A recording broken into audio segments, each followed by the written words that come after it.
Something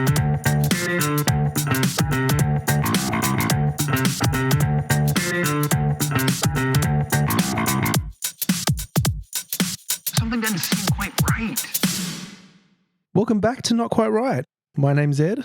And I'm Amanda. Amanda, on today's show, we're going to be dissecting a 6-foot rabbit. That's the movie Harvey from 1950 in the segment we like to call Get Wrecked. And in the main segment, somewhat related to Harvey, we're going to be talking about the idea of nostalgia and sharing the books and movies that have most affected us growing up and what they mean to us today. So a woman who I did a writing course with years ago now has since published a few books, and I just read her latest book. That's a middle grade book, and so I'm in the middle grade world, she's in the middle grade world. And what I noticed was that there's a couple of things in this book that are things that are in my book. Oh, no. And I'm like, damn it, she got there first. Like big things, like characters or settings or... Settings, definitely. Sort of themes as well, I guess. But just some key, very specific things that are just quite random, that are quite important to my story, that just happen to be in her story too. And it just seems like such a coincidence that these random things have just been plucked out of thin air by both of us, and the stories themselves are completely different. But I just found it funny and frustrating. I think it's just that whole thing of like, if only I had done it faster, if I'd got around to it. And, you just feel like you can't possibly have an original thought. Yeah, you get this feeling when you've got an idea, like you've got to get it down as quick as possible. That's right, So someone and get else it can steal out. it. But, even so, there's a lot of room for similar ideas with different characters. And That's right. I mean, we know there's no such thing as an original idea anyway. But nevertheless, when you think you have something that's just a little bit, it's maybe not an original idea, but it's just something a little bit unique or a bit fresh, and then you see it on the shelves, it is so frustrating. So I'm very happy for her, a bit frustrated for myself.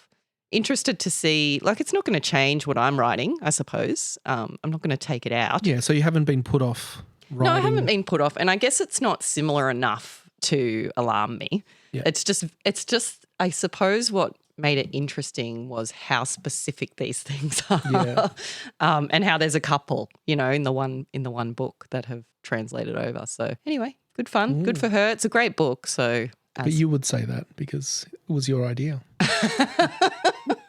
Anyway, so apart from seeing these two things appear in this other book, I've had another issue since I last saw you.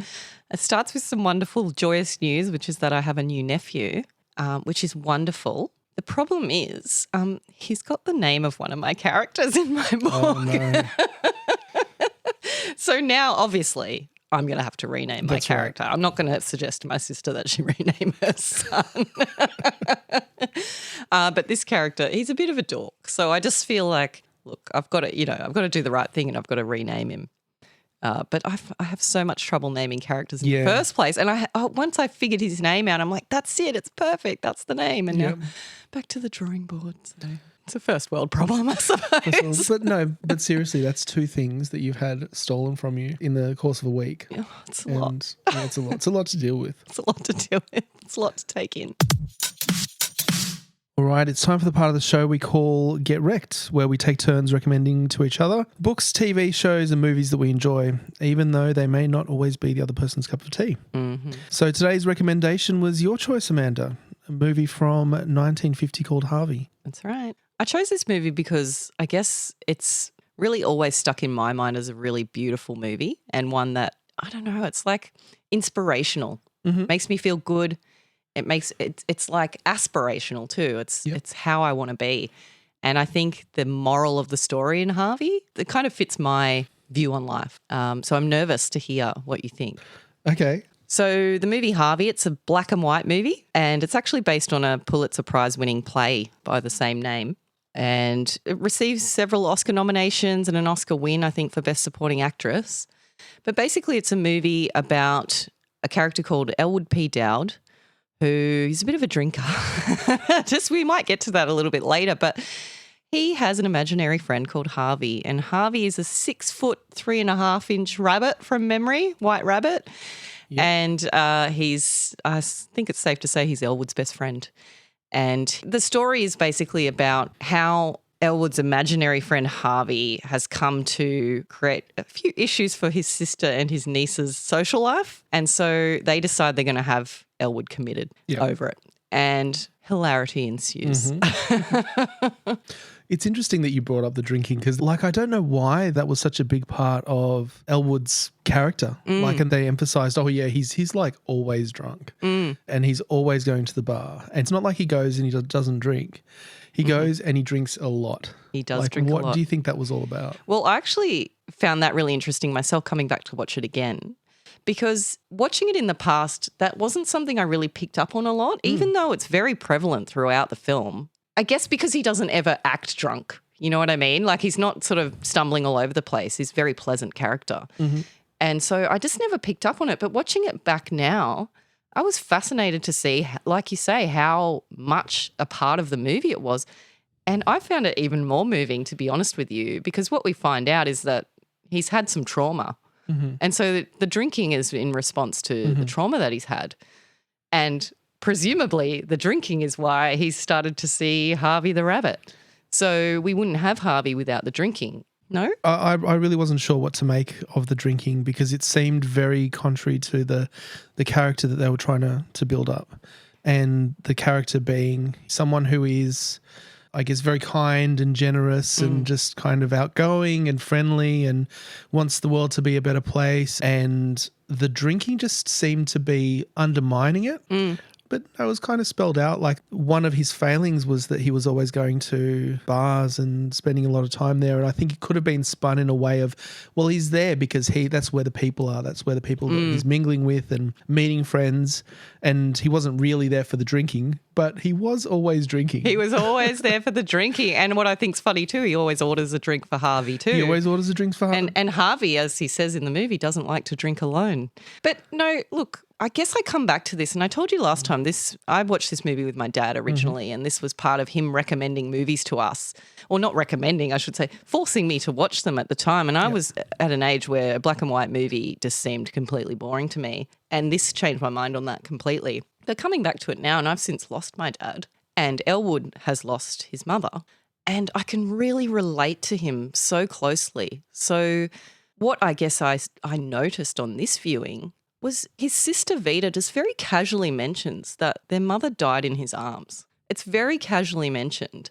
And then it's this big shock to everybody that he's out drinking every day. Yeah. You know, like to me, that's like very clearly a trauma response. Harvey is very clearly filling a void in his life. And he says something along the lines of, Harvey said to me, "I'd do anything for you, Mr. Dowd." And to me, like Harvey is just completely the replacement for his mother, who he clearly loved, who he lived with his entire life and who died in his arms. And so the drinking has come since she died. Harvey has come since she died. And I think what they make clear as well later on is that this positive attitude that he has, this absolutely enviable, positive outlook that he has on life, has come at the same time. Yeah. So he says, one of the most quotable quotes is, "My mother always said to me," and I'm misquoting here, but effectively, "My mother always said to me, Elwood, in this world you can be oh so smart or oh so pleasant." And he says, I was smart for a long time, but I recommend pleasant. Yeah, recommend being pleasant. And that's come since she passed. So I feel like the drinking's actually crucial. It's very much a key plot point. If the drinking didn't exist, Harvey wouldn't exist. And I don't know, I guess I found it really relatable, and I found it really interesting that it was so tossed aside as if like, what's his problem? Yeah. You know what I mean? And you notice too, there's a stage where his sister Vita empties out her purse and it's full of prescription medication. Yes. And that never gets mentioned. No. And so I think it's vital to the story, to be honest, and I just thought it was interesting. Yeah, and a big part of it is about the treatment of mental illness and how it's seen in society, and it's related to the time the movie was made in, but you have the whole mental institution, and that was something Straight jacket kind of level. Yeah, sort of, and as a child I was always, because that's kind of a trope in a lot of movies, like the whole getting locked up in a mental institution. And that was something that really scared me as a child. Why did you worry that you were seeing the big fact white that, rabbits? No, because you see movies where like it seems so easy to just commit someone else. Like it's an accusation. It's kind this of like movie in particular. Yeah, and that's played for comedic effect in here. And there is some, underlying critique maybe of that whole system of mental illness. And, there is the mention, he said, of the prescription drugs, and there's the doctors don't really know what they're talking about, and it's all very haphazard. And yeah, well, it's violent. They're dragging them kicking and screaming into this facility. And, there's talk of stripping them off and shoving them in a bath basically, and then shoving them in a padded room and getting injections, unwanted injections and all of this stuff that was probably incredibly realistic at the time, and I'm sure still goes on to some degree in certain parts of the world and behind closed doors. But yeah, it was interesting, watching it in 2022 and looking back and saying, wow, how times have changed, and our attitude, or at least the attitude of most people I spend my time with towards mental health issues, has just come so far. And it's not just the hallucinations, if you might call them that, about Harvey that are treated that way in this film. There's also, ex-cons, people who've come out of jail and their experience too. So I think that was a key thing. I do think it was interesting. I don't know. I wouldn't want to go to Chumley's Rest. No. For those who haven't seen Harvey, Vita's trying to get Elwood committed, basically so he'll stop putting a dampener on her social life and the social life of her daughter. And what ends up happening, spoiler alert, is that they commit her instead because she's describing this rabbit in graphic detail, and they think, she's the one who's seeing this 6-foot rabbit, and she gets committed and treated very badly. You would absolutely sue these days and win hands down. But she's traumatized by the event. So I know this is a universally loved movie. I checked the reviews, and there's a lot I did like about the movie. Well, it's a Pulitzer Prize-winning play. Like, how are you going to argue with that? Yeah. Can't argue with that. However, there was something that didn't sit right with me, and you've already said that you really liked it and identified with it. So I wanted to hear what your thoughts are about what this movie is about, because I have a very specific interpretation of this movie. Please tell me yours first. No, I want you to tell me yours first. No, you go. No, you go. All right. Well, I suppose it's an open interpretation. I don't have a fixed view per se. I just have what I get from it. And to me, there's these themes of seeing things, right? He's seeing things. He's seeing a rabbit versus these characters who really aren't seeing what's right in front of their face. So we've got Dr. Sanderson, who's got Miss Kelly, who's desperately in love with him, and he just can't even see it, even though it's plainly obvious. Yeah. And then we've got Elwood, who sees and notices Miss Kelly, compliments her, builds her up in front of Mr. Sanderson, Dr. Sanderson, I should say, and eventually brings them together because finally he can see her. And I think that's what I love about the character of Elwood, that he can see and he listens. So he sees and hears, and you can see in the characters all around him that they're not doing that. There's a lot of ignoring each other when they're speaking. You even see them put the phone down and walk away, for example. They're not listening. They're not listening to each other. He repeatedly tries to introduce Harvey to Dr. Sanderson and Miss Kelly, and they're ignoring him. And he's gesturing toward, and they miss it every single time. And that's when they commit his sister Vita in place of him, because they haven't noticed that he's actually trying to introduce them to this 6-foot rabbit this entire time. And I guess that's what I take from it, is that it's seeing what could be. It's positivity, it's an optimism. I guess it's his unfailing optimism, but also his respect and the way that he gives everybody else around him dignity. He gives everybody the time of day, whether it's someone who's just come out of jail, whether it's the guy who's just watching over the gate of the facility that he's just escaped from. He's got time for everyone, and it doesn't matter who you are, and it doesn't matter what your background is. He'll invite you over for dinner. And I mean, that's probably problematic and it does present itself as problematic to his sister and his niece.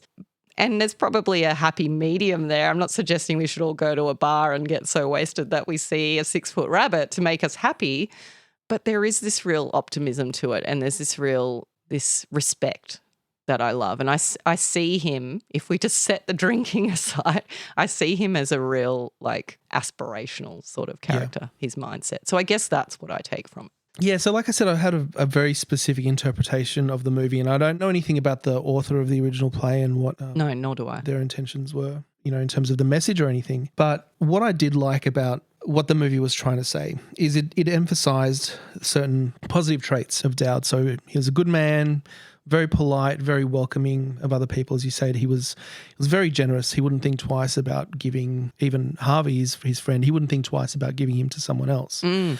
So he was completely selfless. He didn't care at all for material things. He didn't care for status or any kind of worldly thing. He was basically warm and open to all kinds of strangers. Didn't matter if they just come out of prison. It didn't matter what status they held in society, and he would just welcome them into the house. And so far we're on the same page. We're on the same page, but there is the extra implication there that made me feel uncomfortable, and I had to really think about why that was, and it kind of made me reframe the whole movie. So the implication there is that all of that stuff I agree with. And then there's the added level, this fantastical Harvey, right? And the thing I didn't like about that connection was it's saying, well, to get all of these good things, you need to be a little bit delusional. It reminded me of some other things, and I started to reframe it in my mind. And I mean, I came to the conclusion that it's very much like a Christian allegory, right? So Dowd is essentially Jesus who goes and visits with He's been drinking a fair bit of wine. The alcoholism, let's put that aside for a moment. But you know, he's going out visiting the prostitutes and the criminals and whatever, and welcoming them. He'll give them whatever he has. Yeah. And you're going to go into dangerous territory. Well, maybe. But he's definitely kind of a Christ-like figure. Yeah. And the first thing he does is introduce you to his big invisible friend. And his big His big invisible friend can, if only you will believe in him, he'll give you everything that your heart desires. Yeah. And so for me, that was definitely, this is a Christian allegory. It's like a sneaky Christian allegory. Yeah. And coming back and seeing how that reframes things, there's kind of this critique of mental health in favor of, like even the lead psychiatrist at the mental institution ends up believing in Harvey and finding that that's where, you know, the real kind of help is. Yeah. And it seems to be this message of just believe, and that's where the help will come from, I guess. That's really fascinating. I had never thought of it that way, but once you say it, it's like, there it is. Well, there it is. But what's strange about that is I read a bunch of just IMDb reviews and tried to Google, and no one was really talking about that. No. And everyone was talking about like it's just a giant rabbit. Well, to be fair, I think it would be odd for a Christian allegory to rely on alcohol to see God. Yeah, but that's is alcohol prayer? Are we going to church? Take me to church. That's why it stood out to me as something that didn't quite fit. Like, why was he drinking? But everything else fit in terms of the company he was keeping and just his whole attitude of being completely selfless and embracing everyone equally. So back to the mental health thing, what didn't sit right with me was this is like the Alcoholics Anonymous view where you can't overcome your addiction or your problem without religion. Is that linked to AA? I did not know that. Yeah, it is. Okay. It's a higher power. Okay. Not necessarily Christianity, but it's a higher power. You need that kind of higher power to help you deal with your problems. And so Dowd is a guy with lots of trauma, and you mentioned about his mother dying, and he's dealing with that, and he's tried alcoholism, but actually what's doing it for him is, you know.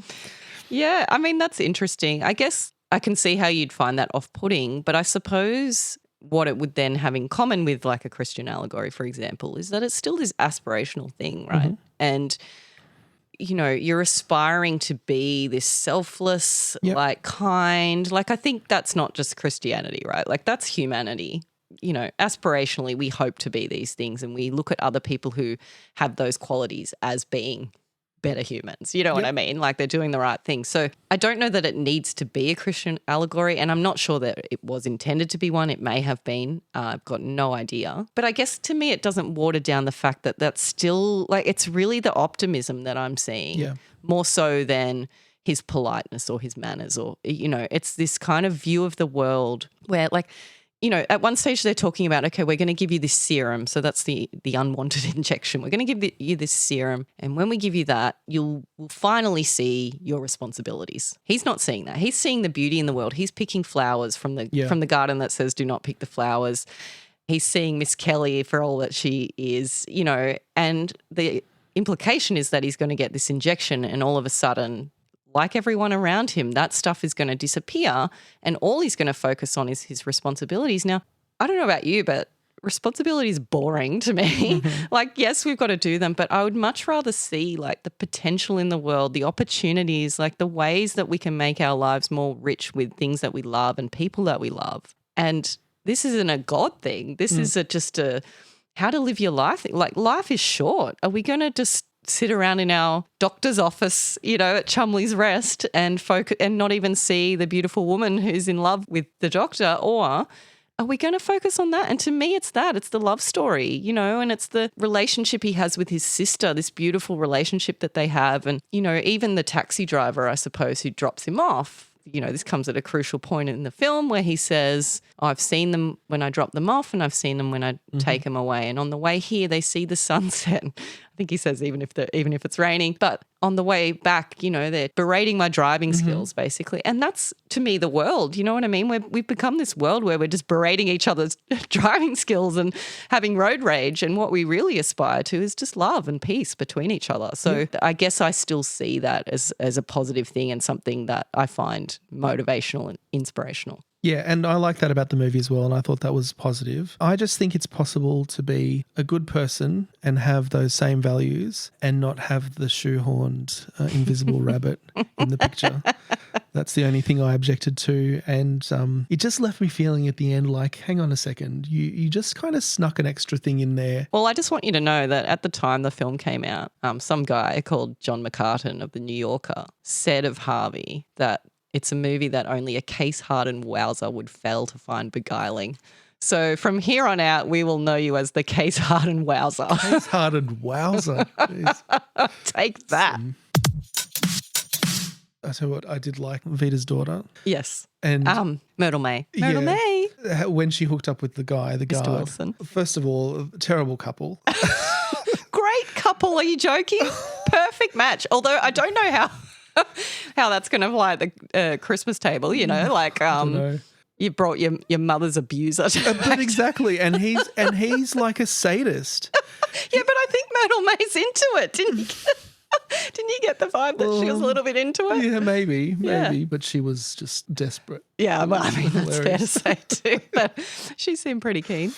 Oh, and honestly, I did have a little vomit in my mouth with Miss Kelly and Dr. Sanderson. Yeah. I mean, he came around in the end, but honestly, like you were talking about Myrtle May and Mr. Wilson being a bad couple. Like, I'm like, Miss Kelly, run for the hills. You can do better than Dr. Sanderson. And she was a funny one because she was clearly into Elwood. He was just I think she just liked being seen for the first time. He was giving her everything that Dr. Sanderson wasn't giving her. He finally saw how wonderful she was, and she is. She's wonderful. And she's got this absolute knockdown admiration for Dr. Sanderson, who's just a piece of garbage, really, and treats her like garbage. Yeah. But she was a little bit incompetent. Like when he asked for the card. Righto, Dr. Sanderson. And she was just standing there holding the card and he was because she's in love, mate. We do funny things. Yeah. You're saying she's incompetent. He's the one who's... That was the... Look, you cannot say that Miss Kelly's incompetent by comparison to Dr. Sanderson. No. He brings the whole operation down single-handedly. Yeah, he kind of made some hasty conclusions on very little evidence. His arrogance was astounding. Yes, terrible couple. But then you don't really wish Miss Kelly to run off with Elwood either, do you? There's not a lot of redeemable men in this movie, to be fair. Look, I didn't like Elwood P. Dowd. He's problematic. Red flag alert. Yeah, if I'd met him, I'd be like, no thanks. You know what I mean? He was just this kind of wide-eyed... And I do get it. I get the message. But in everyone else's defense, he was kind of ruining everyone's life. He was kind of ruining everyone's life. It's true. But only because society didn't really accept what was going on with him. And, nor would we now, to be fair, accept that someone's just got an imaginary friend, although it was harmless. I get what you mean. He's in that sense, he's not someone you want to be like. No. When you watch him on the screen and you watch this movie, and it is a movie, and the rabbit, it's all fascinating because it's a movie. If that jumped out of the screen and was in my life, I would probably be giving him a wide berth, to be fair. Yeah. But what about Aunt Ethel? Because she's the antithesis character, or one of the antithesis characters in this story. So Aunt Ethel turns up to the party and she's full of just criticism of everybody there. She's a nasty piece of work. Yeah. She's all about image. She's completely selfish. You know, she's absolutely the opposite of Elwood. But I suppose what I find interesting too is that they are trying to impress her, right? But she's nasty. She's awful. Why are we trying to impress Aunt Ethel? Like, sure, she might have social connections and we're trying to find Myrtle May a husband. Clearly that's the number one name of the game here. That needs to happen ASAP.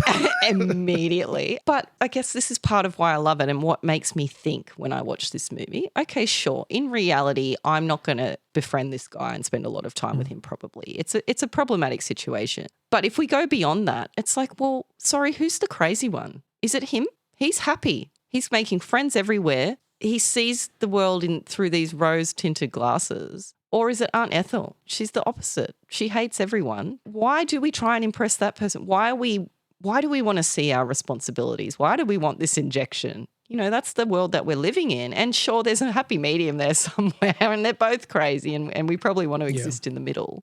But nevertheless, I guess it's that distinction that makes me think. It's like, well, why are we in the rat race?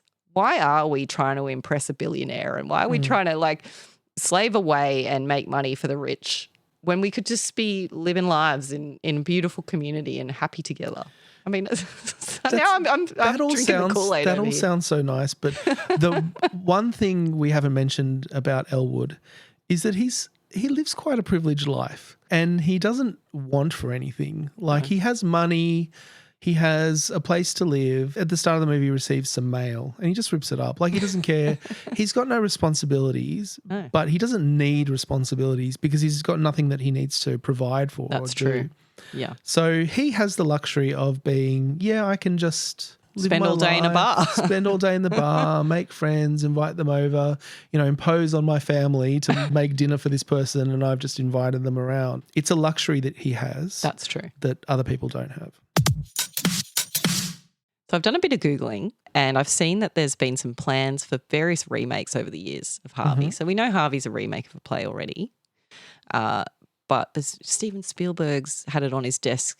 Netflix has supposedly been working towards an adaptation of it. And I want to get your thoughts on how these guys would work as Elwood P. Dowd, because these are some names that I saw bandied about as potential Elwood P. Dowd. There's one I can think of All right. that would be ideal. Who do you like? I think it's like a Jim Carrey. Okay, so Jim Carrey's first on my list. He has been considered, and I actually think of the list I'm about to read for you that he's my number one. But I do love Jim Carrey. I would also I know he's an acquired taste. The other one is Tom Hanks. Yes, Tom Hanks. Yeah, you have you been Googling? I haven't heard about this. But Tom Hanks has that, just in all of his movies, has that blind optimism. Like that's his character. That's right. We've got a Forrest Gump. Yeah. Another Forrest Gump. So he was Spielberg's pick, I think, Tom Hanks. But how would you feel about it being an Adam Sandler movie? It would be a very different movie. It would be a very different movie. I'm just imagining early Adam Sandler. Like, I'm Elwood P. Dowd. But I mean, later Adam Sandler. I mean, we've got some pretty blindly optimistic Adam Sandler characters too. I mean, Happy Gilmore. Hello. I mean, he's got some Billy issues Madison, too. Billy Madison, The Wedding Singer. Okay, we've also had suggested John Travolta. Come on. Now that one stresses me out a little bit.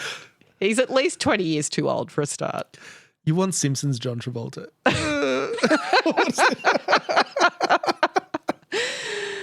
I love John Travolta. He's obviously a very established hero of cinema, but I don't love him as Elwood P. Dowd. You can't. He does not give off the air of like optimism and no, there's no way. To be fair, I think he was suggested quite some time ago. And then the last one, Robert Downey Jr. He could make it. He's a very capable actor. I'm sure he's done some other red flag characters along the way. But again, like just that list of names, all of them you can see, except for John Travolta. I really don't get that one. But all of them you can sort of see playing Elwood P. Dowd. But they're just so different. The story would be completely changed. And the thought of any of those people playing him, honestly, stresses me out. So, Amanda, the last two choices that you've had for Get Wrecked were more or less about nostalgia. And so we thought it would be good to explore that idea because I think we have kind of slightly different takes, different perspectives. That's safe to say. And so to frame the discussion, I suggested that we each choose maybe 2 or 3 things that we're obsessed with when we were younger. Yeah. So did you choose 2? Well, look, we've already got a couple there, but I probably wouldn't say Harvey's up there with like the ones I return to every time. Babysitter's Club, absolutely. When it comes to books, absolutely. That entire series is my childhood. But there probably aren't a lot of other books that do that for me. And I think what's interesting is that I probably read to myself more than anything. There aren't so many from when I was really little that my parents read to me, for example, that I have a lot of nostalgia about. Now, one I should probably have some nostalgia about is The Magic Faraway Tree, because that entire series, Enid Blyton, was big for my parents and was read to me and my siblings many, many times. I guess I always saw through Enid Blyton. I don't know. Like, I think the idea of a tree and going up to these magical lands, by all means, but the actual writing's pretty garbage. And I distinctly remember getting bored by those books, and having read them to my children now, still found them pretty average. And yet there's that little element of the fantasy that I think the idea held those books up. So there's a little bit there, but having said that, I don't feel like it was sort of formative for me. So what about you? Have you got books? I thought of 3 categories of, I guess, obsession and chose one from each. So the first category is something that I just watched like a million times. Right? The second was just something like a book that I carried with me at all times and reread and read a million times. And the third ones were something that I was obsessed with collecting. Right. And that's kind of similar to the Babysitter's Club. Yeah, having to have the entire set kind of thing. Yeah, so the first category, what I've watched 100 times, there was actually only one movie that I could think of, and it's pretty random, and it's Spaceballs, the movie. Oh, my God. So when I was a kid, maybe, I don't know, ages 8 to 11, let's just say, that's the kind of age we're talking about. I used to tape a lot of things off the TV, like a lot of people did. VHS tapes back at the time. This is, 80s, early 90s that we're talking about. And I just watched that thing obsessively over just years. I would just be like, I'm bored. I'll just watch Spaceballs again. And well, what we've got to remember, kids, is that we didn't have iPads. We didn't have Netflix back then, right? We didn't even have the internet. So this was it. This is our entertainment. And of all the movies I taped, like some of them I'd watched once, but this one, that was it. I got to the point where I could literally replay the entire movie in my head. I could sit down and just write you the entire script. Like I'd seen it at least 50 times. And now I'm like, why did I love that movie so much that I just watched it again and again? Why indeed? I don't know. I think maybe it was just the fart jokes. And they just really connected with you. But thinking about it today, like the weird thing was, it is a parody of Star Wars. Right. And I hadn't seen Star Wars. Well, I have to say, I probably watched 100 times over and continue to rewatch and will never get sick of Home Alone. Home Alone to me, and I will say this now as an adult, it is perfect. It's a perfect film. And I could be wrong, but I think it's an original screenplay. I think it's, written for film, which is just so rare these days. So it's nice to look at these gems that have been written just for a film. And you cannot fault it. You said that you didn't like hectic family scenes opening movies, and there it was. You're right. I've got no comeback to that, honestly. But there's so many good lines, and so many good scenes. And I was going all gooey-eyed yesterday because I was talking about Lego with my mum, so since we're talking about nostalgia, and she showed me this Home Alone Lego set. It's like $450. It is the cutest, most hilarious thing I have ever seen, and I was just losing my mind with all the tiny, cute little details from the film that are in this Lego set. $450 is a bit steep. It's a bit much. It's a bit much, but I did enjoy looking at the pictures for free online. But yeah, I will never get over Home Alone. I do rate that as my favourite movie of all time. Okay, so your movie is Home Alone. Well, I mean, it's one of them. This is the thing. I mean, that's top of the list, but I would watch Wayne's World until my eyes exploded. I'd watch any Monty Python movie just about. I think there's a theme of comedies. Like I think, when it comes to nostalgia for me, it's going back to like, I just need a bit of a pick-me-up kind of thing. And these films will always do that. So what's your next category? So my next category is things that I was obsessed with collecting And my choice for that was Mad magazines. So between the ages of, we're talking about the same time period until maybe a bit later, so 8 till, say, 12 or 13. I collected something about 200, and every time we went to the newsagents, I was always looking for the latest one. In secondhand bookshops, I was always seeing if they had any back issues, and I would just buy them with whatever money I had. And I think I just really connected with the style of humour. Yeah. No, I mean, I'm familiar with Mad magazines too. I never got obsessed with them, but... Yeah, so I was trying to think what drew me to them, and they were a bit more grown up. They were kind of aimed at like teenagers, young adult age groups, and they hinted at certain things that I didn't quite understand and didn't know about, and I could tell that they weren't the kind of usual content that was packaged for children that was all very safe. I mean, they were a little bit edgy. It was also very dense with content. Like if you're thinking magazines, most of them are pretty flippant stuff. You got maybe one or two things you actually want to read, and then you flick to your horoscope and that's it. Yeah. Well, speaking of magazines, I suppose like any girl or woman my age living through that time would have to say Dolly Doctor was like just a straight up essential item at any sleepover or in any conversation.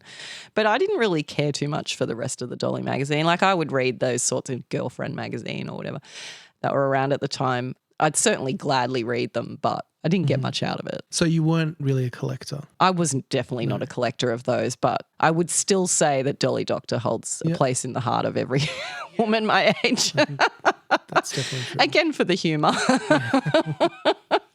And because, again, it's that edginess of like, oh, I'm reading about something I probably shouldn't be reading about right now. So probably that age group, and this is the middle grade age group, right, where you just you're ready to know, but you're actually not, and you're not getting any of the jokes. It's all going over your head. So what's the third category then? So the third category is something that I carried with me at all times. And so I couldn't actually think of anything from when I was really young. So the example I had was from a bit later in my life. So when I was about 16 or 17, I used to constantly, everywhere I went, carry a copy of A Clockwork Orange by Anthony Burgess. Oh, God. At what age did you say? 16, 17. We're forming a picture of you as a person, isn't it? From Spaceballs to Mad Magazine to A Clockwork Orange. I actually feel like it sums you up quite well. No, but there was something about that age, right? You develop this desire to break out of like this system that you're born into. The defiance and the kind of, the parents. Disregard for authority. Exactly. And I think that metaphor of the Clockwork Orange of being, forced unnaturally into this kind of mechanical system I found very captivating. This is the formula for how to become a case-hardened wowser. That's right. That's right. This is the reading list. Did you ever just carry around a book and reread it? No, there's no books that I carried around until they became threadbare and fell apart. I think I would move from thing to thing. And honestly, when I was trying to think back to books that, were formative for me, I couldn't really think of what they might be. And they must be there somewhere. But what I did think of were some authors maybe who I read a lot of their work. So one would be Roald Dahl. And to me, that's very nostalgic because Roald Dahl books were read to us in school by teachers that I loved, and so you start to become in love with words and in love with the way that stories sound. And so certainly Roald Dahl does that for me. And specifically, it's probably an unusual pick, but specifically The Twits. Yep. And I think that's probably because that was the first one I read on my own and it was given to me as a gift. And that's sort of where I found Roald Dahl for the first time. But also, again, because it's a bit edgy, like it's, it's a bit sort of out there. I guess like if we're talking about how your picks form a picture of you, like mine's pretty chaotic, but it's a giant list. And I'll read a few off and see how you feel about what this says about me. So I've got Monty Python and the Holy Grail, Stand By Me, The Labyrinth, Charlie and the Chocolate Factory, Edward Scissorhands, Jurassic Park, Clueless, Batman Returns, Back to the Future, Princess Bride, Wayne's World, Neverending Story, and randomly The Client. I was a big Brad Renfro fan back in the day. But those are the films that speak to me. I mean, Mighty Ducks, Cool Runnings. I'm showing my age here, but a lot of comedies in there and a lot of these sort of fantastical adventure stories. And I think those are the ones that I'm drawn to for sure. But I was also thinking about how for me, TV has actually probably formed a bigger part of my childhood than even movies or books. Mm-hmm. And of course, The Simpsons has to be top of that definitely. list. You know, I quote The Simpsons, I would say daily, minimum, to this day, whether I realise it or not. It's just become part of my language now. That's really true. And I didn't mention that, and I didn't think of it almost because it's like so universal in kind of our age group. Yes. That I remember in high school, everyone had seen seasons 1 to 9 through 9 of Simpsons and could, recite quotes from episodes all throughout. So it And was you know just what so they're universal. talking about. Yeah. But what's funny now is occasionally, like, I'll be at a work meeting and it'll slip out and someone much younger than me will just look at me blankly. Yeah. And I just think, how can you not know? This is like, you should be taught this at school. But I also think of, Neighbours is a big one for me. But I came to that later, but a lot of Brits would be familiar with Neighbours and just how cheesy it is. Oh, God, I love it so much. But other big ones. Now, this isn't so much for me, but for some people I know, right? So I went to uni with an old friend and we studied law together. And he pretty much credits Law and Order with the reason why he studied law. And he said to me once, if Scrubs was big back when we were picking our uni courses, I probably would have become a doctor. But he's a priest now. But anyway. Because he watched The Victor of Dibley or something. What I think's interesting, though, you've just described to me some pretty heavy nostalgia there that's had a big influence on you. And yet the other day when I was speaking to you about this, you told me that, nostalgia is nothing and that it all means nothing to you and that. So those are the things that I enjoyed as a child and growing up. But I don't think I have the same reaction to them. Like, they're not things that I revisit. So you're not still watching that VHS of Spaceballs? I haven't seen Spaceballs since I was that age. Maybe you should watch it again, see what happens. Maybe. But I picked up a Mad magazine today and just kind of leafed through it. And I didn't get a wave of nostalgia. I was just like, okay. So do you still go back and watch those shows and rewatch the ones that you've mentioned as being nostalgic, like even today? Go back and rewatch them. Yes, I do. Yeah. I would consider myself a romantic, right? And I think nostalgia falls into that category. It's just there's something about I have an attachment to it. You know what I mean? I can't let it go. It's part of me. And I really think it is. I think it is formative. I think these things that were so important at the time, these art forms that were so important at the time have formed how I see the world and how I continue to see the world as an adult, I think, and the kinds of messages I want to pass on to my children. And maybe that's what my dad was doing with me. I'm sure it was. And it's what I want to do with my children now. It's like, you have to see this because it's important, and it's just a movie. And I don't know why that is. But, I don't know how you can move on from this stuff so easily. So I have a theory. Okay. I'm going to make it philosophical. All right, let's go. So we've had a conversation before about your self-perception. Yes. Ooh. And so you said that you pretty much feel like the same person that you were when you were young. Okay. Do I need to lie down on the couch while we have this conversation? Yeah. Like just a continuation of that person. You've seen more things, you've done more things, but at your core, you still like the same things. I'm still 12. You're still 12. You still have the same interests, more or less, More or so less. I think that is a big factor because I feel very differently. I feel kind of more like life is a process of change and you get more experiences and you see more things and experience more things and you kind of change from one person to another.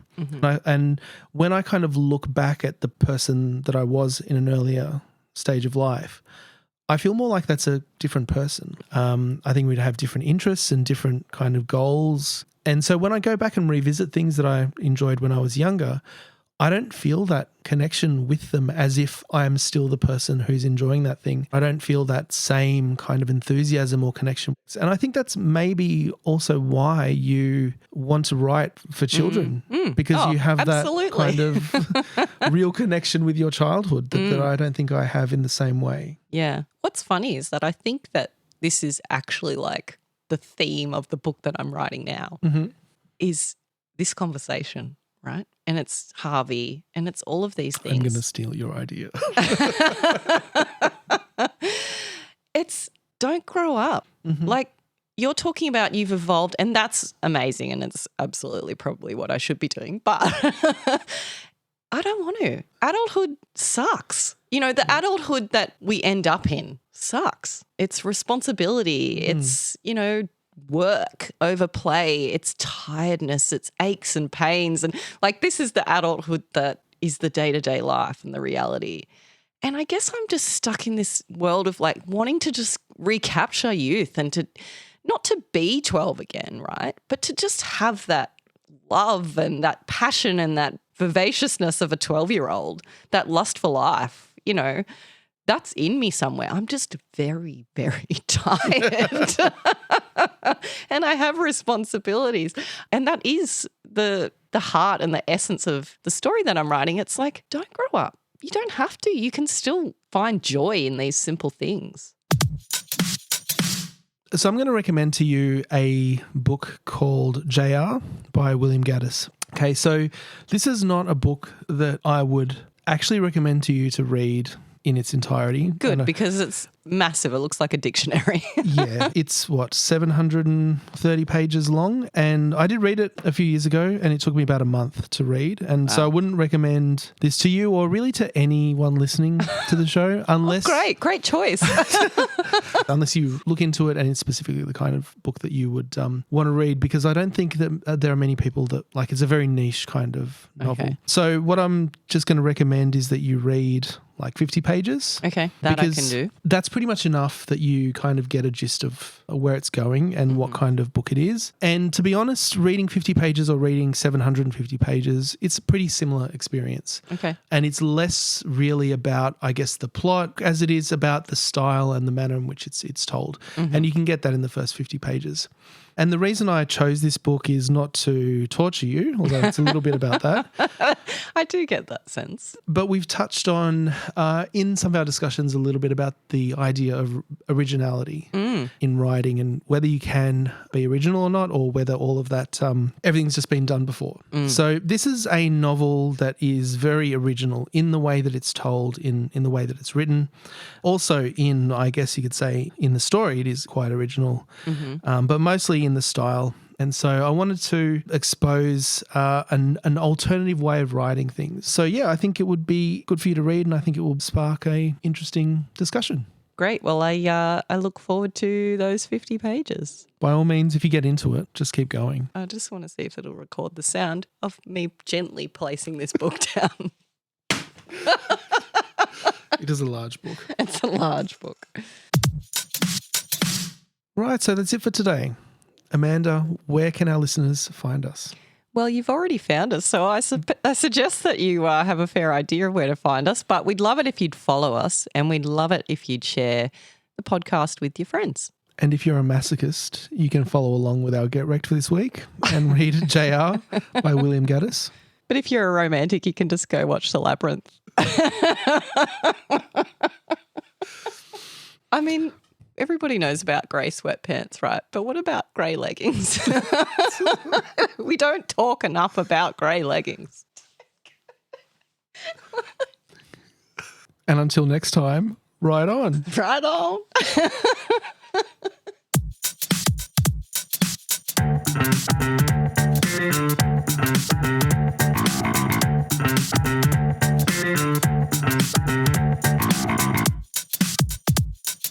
Something doesn't seem quite right. So which movies did you love? Don't record this bit. Because they had hot dudes in them. I want to get your list. Well, I was thinking about, I'm ashamed to admit it, the sexual awakening movies, right? And I'm not sure if I should tell you my list. I'm not sure what it'll say about me. So this would be like mid-90s. It's more. It's not so much the time in my life. It was more that the movie evoked that feeling in me. I was like, oh, hello. Okay. All right. Well, no, I'm not going to guess. Well, you give me one or two, and then I'll try and guess the rest. I'm finding it very hard to confess.